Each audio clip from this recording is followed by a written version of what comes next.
Aujourd'hui, sur le net, les internautes chinois et américains témoignent suite aux inondations qui ont touché leurs pays respectifs. Euro 2008, supporters et stars du football se donnent rendez-vous sur la toile. Et les brefs du jour.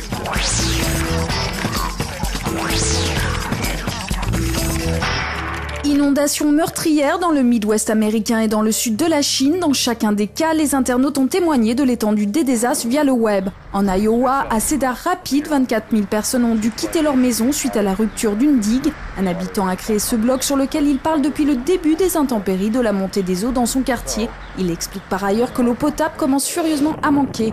Et il n'est pas le seul, tout juste quelques heures après le début des précipitations. Des dizaines de photomontages et de vidéos amateurs ont envahi les plateformes d'échange vidéo.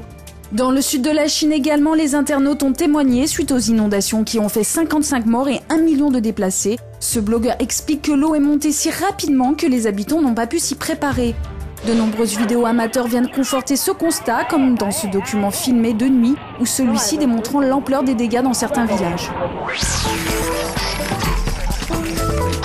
Alors que le premier tour de l'Euro 2008 touche à sa fin, supporters et professionnels du football envahissent le web pour faire partager leur passion. Le site de partage YouTube a créé une chaîne dédiée au championnat d'Europe des nations. Les fans sont invités à réaliser, puis à mettre en ligne leurs vidéos dédiées au ballon rond.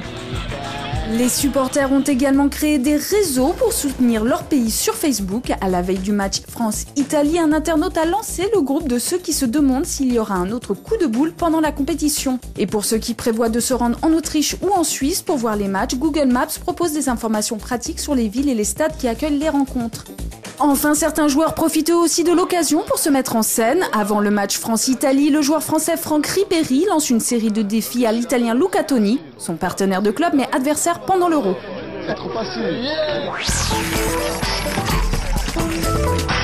Alors qu'une nouvelle version de l'iPhone d'Apple vient d'être mise sur le marché, Samsung tente de la concurrencer avec son téléphone Omnia. Un appareil qui entend faciliter la navigation sur Internet. Il dispose également d'un écran panoramique, d'un lecteur MP3 et d'un appareil photo de 5 mégapixels, le tout géré par Windows Mobile de Microsoft. Date de sortie prévue en juillet. Voici un moteur de recherche d'un genre nouveau. Wikisearch met en effet à contribution les internautes pour assurer une meilleure pertinence des résultats de la recherche. Pour un mot-clé donné, il est donc possible de noter les résultats, de les effacer, de les commenter ou encore d'en modifier le descriptif.